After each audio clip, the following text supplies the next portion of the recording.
حضرت علی کے گھر میں سب نے روزہ رکھا۔ حضرت فاطمہ کے دو چھوٹے بچے انہوں نے بھی روزہ رکھا۔ مغرب کا وقت ہونے والا ہے اور سب کے سب مصلی بچھائے رو رو کر دعا مانگتے ہیں۔ حضرت فاطمہ دعا ختم کر کے گھر میں گئیں اور 4 روٹی بنائیں۔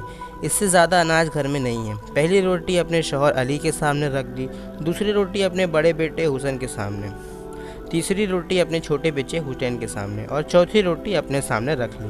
مسجد نبوی میں اذان ہونے لگی، سب نے روٹی سے روزہ کھولا، مگر دوستو وہ فاطمہ رضی اللہ تعالیٰ عنہا تھی جس نے آدھی روٹی کھائی اور آدھی روٹی دوپٹے سے باندھنے لگی۔ یہ معاملہ حضرت علی رضی اللہ تعالیٰ عنہ نے دیکھا اور کہا کہ اے فاطمہ، تجھے بھوک نہیں لگی؟ ایک ہی تو روٹی ہے، اس میں سے آدھی روٹی دوپٹے میں باندھ رہی ہے۔ فاطمہ نے کہا اے علی، ہو سکتا ہے میرے بابا جان کو افطاری میں کچھ نہ ملا ہو، وہ بیٹی کیسے کھائے کہ جس کے باپ نے کچھ نہیں کھایا ہوگا۔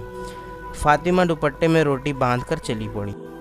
ادھر ہمارے نبی صلی اللہ علیہ وسلم مغرب کی نماز پڑھ کر آ رہے تھے۔ حضرت فاطمہ کو دروازے پر کھڑا دیکھ کر حضور کہتے ہیں اے فاطمہ، تم دروازے پر کیسے؟ فاطمہ نے کہا اے اللہ کے رسول صلی اللہ علیہ وسلم، مجھے اندر تو لے چلیں۔ حضرت فاطمہ کی آنکھوں میں آنسو تھے۔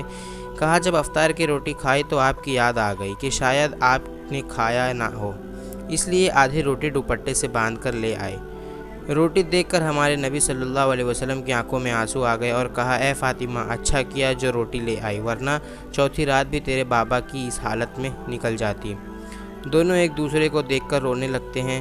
اللہ کے رسول صلی اللہ علیہ وسلم نے روٹی مانگی۔ فاطمہ نے کہا بابا جان، آج اپنے ہاتھوں سے روٹی کھلاؤں گی۔